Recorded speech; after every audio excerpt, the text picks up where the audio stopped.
코웃은 아이들의 정신 발달 초기에 드러나는 자기애적 요소들을 연구하면서 자기애적 구조에는 두 가지 요소가 있다고 이해를 했습니다. 하나는 이상적인 부모 원상, 이상화된 부모 원상이라는 현상과 또 하나는 과대자기 혹은 거대자기라고. 하나는 이상화된 부모 원상은 idealized parental imago라고 표현을 했고, 거대자기나 과대자기는 grandiose self라고 이렇게 표현을 했습니다. 아이 입장에서는 자기가 태어나서 가장 행복했던 순간을 경험했던 어떤 세계를 이 두 가지, 코웃은 이 두 가지 개념으로 설명하려고 하고 있습니다. 그래서 아이들이 자라면서 그런 가장 행복했던 순간이 아닌 어려움을 겪는 경우에 우선 초기에 경험했던 가장 완전하고 행복했던 그 상태를 회복하고 싶어 하는데, 이때 두 가지가 일어나는 거죠. 하나는 거대자기를 주장하는 거고, 또 하나는 이상화된 부모 원상을 아이가 가지게 되는데, 이때 이상화된 부모 원상은 어떤 면에서 아직 초기에 경험한 원초적이고 고태적이고, 어떤 아직은 중간적인 셀프 오브젝트라고 자기 대상인 부모에게 완벽함을 부여하는 것이죠. 거기에 퍼펙션이 있다고 보는 거죠. 자기 스스로에게 거대함을 부여함과 동시에 부모 원상, 부모의 인물에 대해서 가지고 있는 부모님에 대한 어떤 임하고 자체에 대해서 부모님은 모든 것을 완전하게 다 소유하고 있다고 보는 거죠. 완벽한 대상이라고. 이렇게 아이들이 이제 이런 개념을 갖는 이유는 힘든 어려움을 겪었을 때 가장 안전하고 행복했던 순간으로 되돌아가고 싶어하는 염원이겠죠.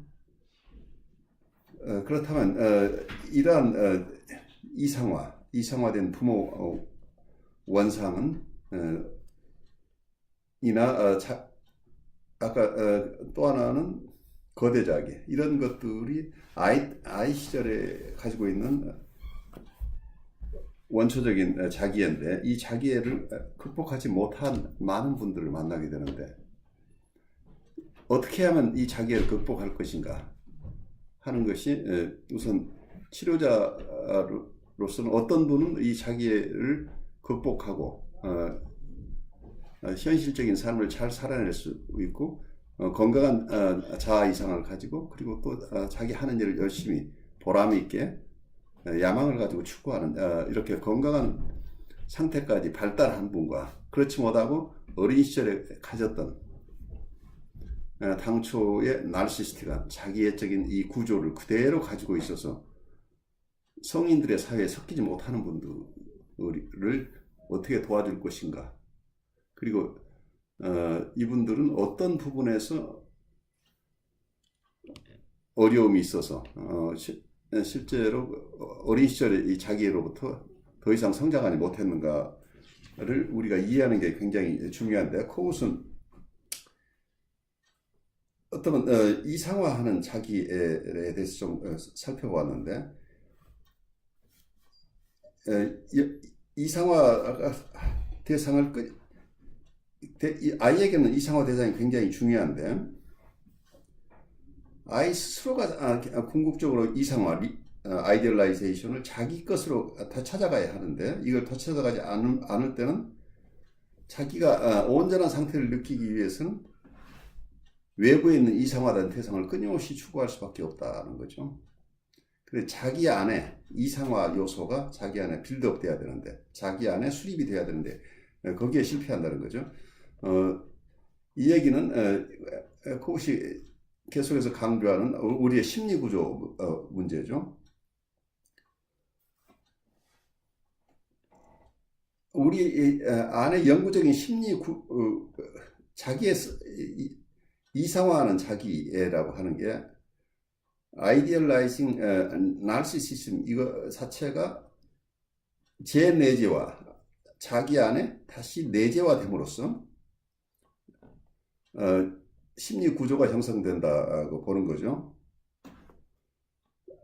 이런 것들은 몇 가지 과정을 통해서 이상화가 비현실적인 이상화가 줄어들고 그리고 현실적으로 건강한 자기애로 발달할 수 있어야 되는데, 그 과정 속에서는 두 가지 큰 과정을 설명을 하고 있어요. 그것이 어떤 면에서는 부모가 갖고 있는, 실제 이상화했던 부모가 가지고 있는 현실적인 한계들을 아이들이 경험하면서 점차적으로 지나친 이상화가 줄어들게 되겠죠.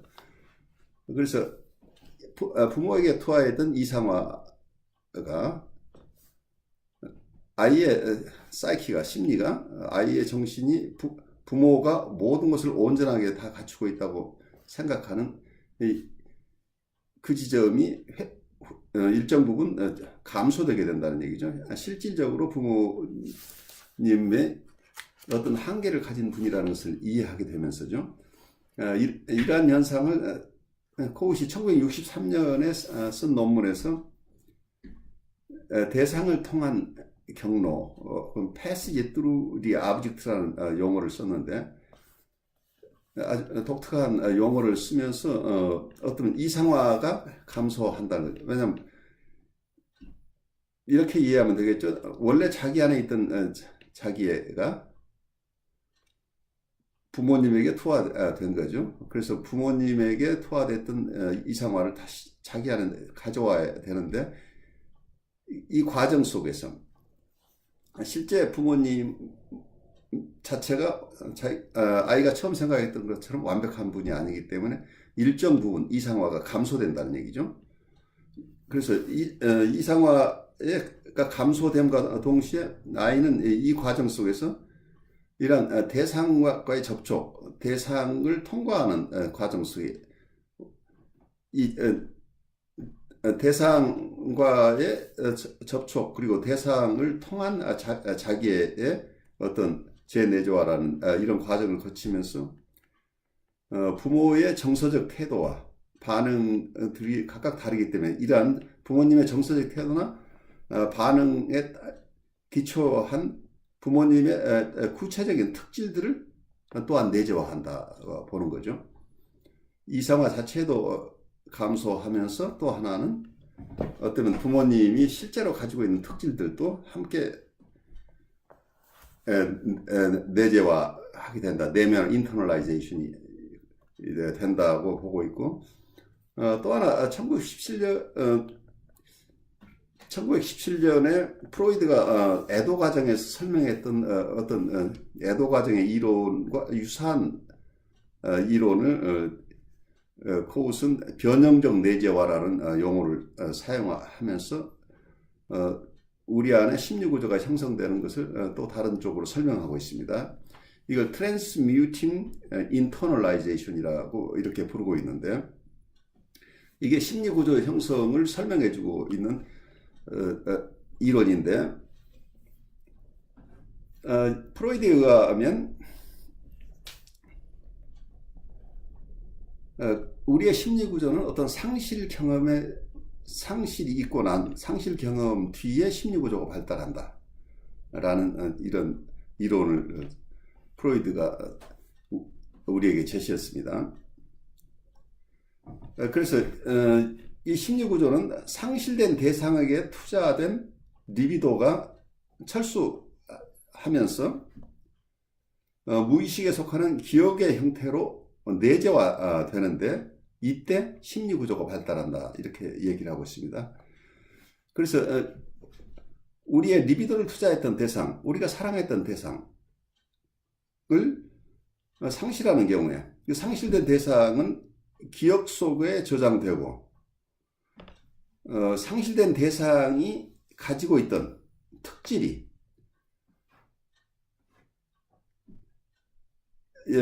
이것을 이 리비도를 해소하는 그 사람의 성격의 한 부분이 된다. 이런 이론입니다. 그래서 이 심리 구조가 잃어버린 대상이 가지고 있던 특질이 이 대상을 잃어버린 사람의 성격의 일부분이 된다. 이런 애도 이론을 1917년에 프로이드가 막 이론화했는데 코웃은 이러한 이론을 배경으로 어떤 주장을 하느냐면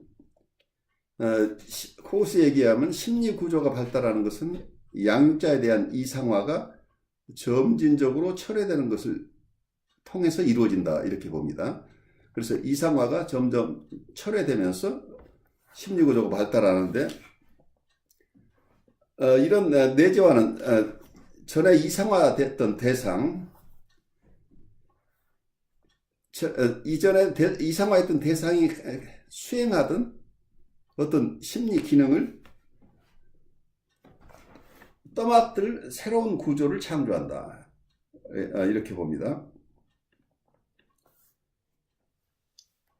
그래서 조금씩 이루어지는 이상화 철회, 그러니까 이게 그래주얼리 점진적으로 이상화가 철회되는 경우에는 아이의 실망이 점진적이고 스스로 처리할 수 있을 정도로, 그러니까 아이가 감당할 만한 수준으로 천천히 일어나는 경우에 이때 심리 구조가 형성될 수 있도록 된다는 얘기입니다. 그런데 어떤 경우에는 이러한 실망이 지나쳐서 그게 최적의 보통 코웃이 불렀던 optimal frustration, 최적의 좌절을 벗어났을 땐 이 갑작스럽게 이러한 상실, 어떤 이상화의 아이의 실망, 이상적인 대상으로 생각했던 그 대상에 대한 실망이 커지고 어떤 큰 환멸을 느끼는 이런 경우에는 심리 구조를 형성하는 변형적 내재화 라는 이러한 중요한 어떤 과정이 일어나지 않는다고 보는 거죠. 그래서 아까 부모를 통하는 대상을 통한 경로라고 하는 부모님과의 관계에 대한 이론이 하나 있고 또 하나는 변형적 내재화라고 하는 이론을 가지고 있는데, 특히 변형적 내재화에서 잘 설명하고 있는 부분은 심리적 구조가 형성되는데 두 가지, 아까 두 이론 다 원래 대상에게 주었던 이상화가 거두어지면서 심리 구조가 아이에게 형성되는데,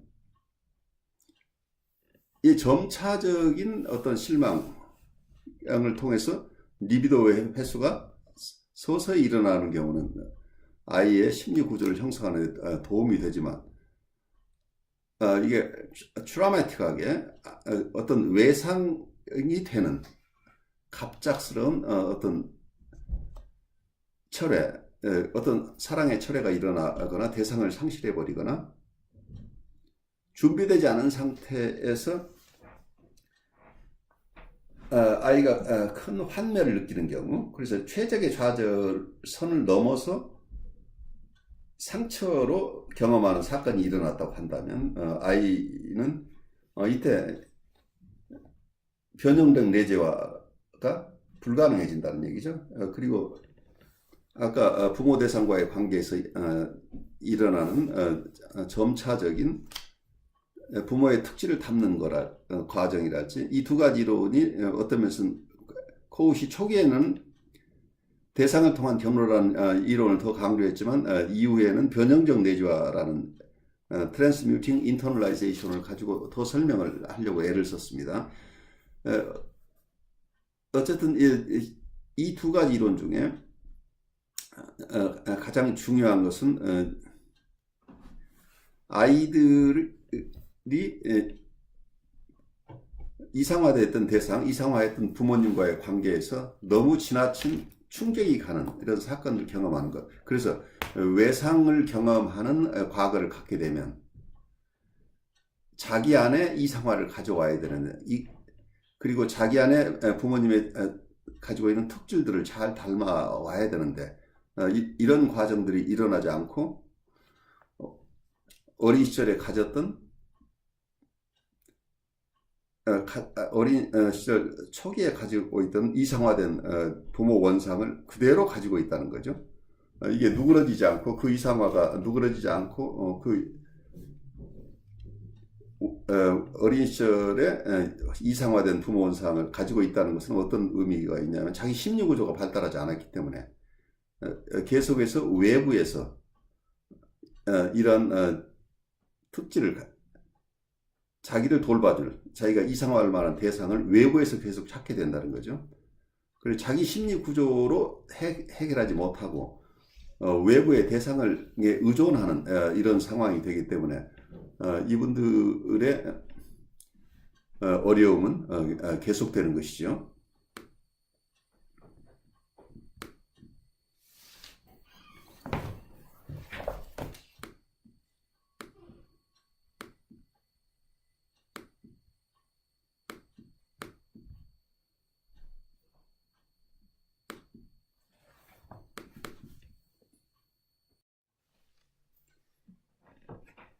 아이들은 잃어버린 과거, 가장 행복 같은 순간을 회복하기 위한 노력으로 자기의 부모님들이 완벽하다고 하는 어떤 이상화된 부모 원상을 만들어낸 것 동시에 거대 자기를 또 만들어내죠. 그래서 거대 자기라고 하는 건 과대자기라고 표현하는데 그랜디오스 셀프라고 하는데 과대자기는 자기 안에 완전하다는 어떤 그런 감각, 완전함의 감각을 자기 안에 만들어냄으로써 잃어버렸던 자기의 행복했던 순간을, 행복했던 상태, 자기의 가장 행복했던 상태를 회복하고자 하는 이런 아이의 노력이다고 보는 거죠. 아이는 이런 노력을 통해서 모든 불완전한 것은 외부 세계의 탓으로 돌리죠. 그래서 여기서 우리가 두 가지 구조가 있는데, 하나는 이상화된 부모 원상과 또 하나는 과대자기. 이 두 요소가 자기의 아이들이 처음 구성하는 자기애적 구조의 두 요소라고 이렇게 보면 되겠죠. 여기서 전능감이나 과대주의 또는 어떤 과시주의, 그래서 보통 omnipotence, grandiosity, 그리고 exhibitionistic narcissism이라고 우리가 얘기할 수 있는 이러한 측면들은 거대자기의 두드러진 모습이죠. 거대자기를 가지고 있는 아이들이 드러내는 모습이죠. 거기에는 전능감을 보여주고 어떤 그랜디오시티라고 하는 과대주의 또는 과시주의, 이런 것들을 드러낸다고 하는 것, 그 아이의 마음 안에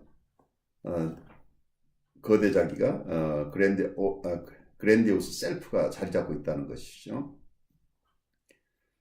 이런 측면들은 아이가 가지고 있는 이런 과대주의가 잘 용납되고 부모가 이런 모습을 오히려 기꺼워하면서 잘 받아줄 때 변형되기 시작한다, 이렇게 봅니다.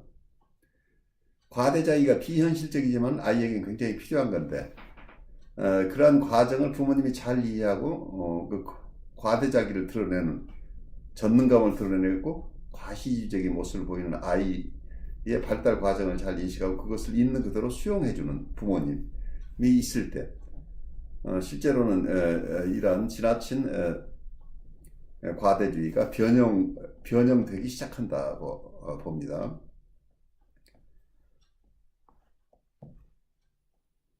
아이가 어떤 이런 과대주의를 드러내는 것은,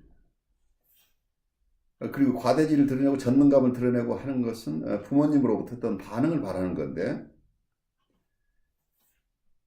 부모가 그 요구에 호의적으로 반응을 보인다면 아이는 점차적으로 이런 과시적인 요구나 과대적인 환상을 철회하고 자기 현실의 한계를 이해하고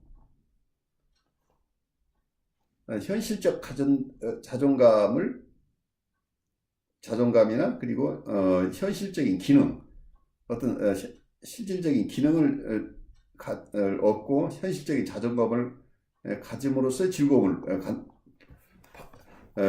가질 수 있게 된다는 거죠. 그래서 비현실적인 과대 자기로부터 오는 어떤 안정감을 획득하는 것이 아니고 현실적인 기능과 현실적인 자존감을 가질 수 있도록 도와주는 과정은 부모님이 이 과대주의를 어떻게 수용하느냐에 달려 있다고 하는 것은 굉장히 중요한 부분입니다. 그리고 양육자의 성격이 아이의 심리 구조를 형성하는데 아주 중요하게 작용을 하는데, 보통 그것은 코웃이 설명했던 패시 트루 디 아브젝트라고 얘기하는 대상을 통한 경로라고 이런 이론을 세웠는데, 이 이론에 따르면 이러한 아이들의 심리 구조는 대상을 향한 경로를 따라 아이의 과대주의에 큰 영향을 미치기 때문이라고. 아이의 부모님과의 관계 속에서 이론은 굉장히 복잡하게 설명되어 있습니다만은 부모님과의 관계 속에서 아이의 심리 구조가 큰 영향을 받는다고 하는 거죠. 그 심리 구조가 어떻게 영향을 받는가를 설명하는 방법은 조금 다양하게 얘기를 할 수 있겠습니다만, 어느 경우에나 양육자의 비공감적 성격 또는 외상 경험으로 인해서 아이의 최적 발달이 방해받을 경우에, 이런 경우에는 과대 자기는 성격 구조로 통합되지 못한다고 봅니다. 그래서 양육자의 비공감적인 성격 때문이건 아니면 외상 때문이건 과대자기는 원초적인 형태로 지속될 것이며, 이게 우리 심리 무의식 속으로 억압돼 버리거나 아니면 현실자에서 분리돼요. 어느 상황에 있거나 외부의 영향을 받지 않게 된다 하는 것, 이게 굉장히 패스탈라지컬 병리적인 상황으로 가게 된다는 얘기죠. 거대자기가 이 거대자기를 아이의 발달 과정으로 이해하고 잘 수용해주는 부모님과의 관계 속에서 점차 자기의 현실 기능을 가져오고 현실적인 자존감을 획득하는 과정으로 이렇게 변화되어야 되는데, 그러기 위해서는 심리 구조가 형성되어야 되는데, 이 심리 구조가 형성되는 과정이 부모님의 비공감적인 어떤 성격이나 또는 어떤 외상이 있게 되면 이런 발달 과정이 정지되게 된다는 안타까움입니다. 그래서 이상화된 부모 원상이나 거대 자기가 아이들의 발달 과정 속에서 반드시 있게 되는데, 이게 코웃의 견해입니다. 이 나르시시즘은 반드시 누구에게나 발달 과정 속에서 겪게 되는 것인데, 이런 자기애적 구조, 두 가지 구조를 부모님들이 아이들에게 당혹스럽지 않게 잘 받아주어서 아이가 최적의 좌절만을 경험하면서 외상으로 가져가지 않는 이런 안전한 환경 속에서 서서히 아이가 가지고 있는 이런 이상화된 부모 원상이나 거대 자기가 변화를 겪어가고, 그리고 그 사이에 아이에게 필요한 심리 구조가 형성돼 나가야 되는데, 이 과정이 환경, 여기서는 환경이 어떤 부모님이 가장 중요한 환경이 되겠죠. 이런 환경이 적절하게 아이를 서포트하거나 반응하지 못함으로써, 공감적으로 반응해 주지 못하는 경우에는 어린 시절에 가졌던 이런 원시적인 자기애가 어른이 돼서도 계속 남아있다고 하는 것이죠. 어린 시절에 이런 거대작이나 이상화된 부모 원상을 가지는 것은 누구나 발달 과정에서 있는 정상적인 것이지만, 어른이 돼서도 계속 이러한 초기의 나르시시즘의 요소가 전혀 변화하지 않고 있다고 한다면 현실을 바르게 살아갈 수 없다고 하는 어려움이 생기죠. 그래서 이 현실 적응을 할 수 없는 이러한 상태에 있는 분들은 도와드리는 게 굉장히 큰 일이 되겠죠. 그래서 이분들을 잘 도와드리기 위해서는 이런 코웃이 설명하고 있는 자기의 두 가지 구조를 우선 잘 이해하는 게 임상에서는 큰 도움이 될 것으로 봅니다.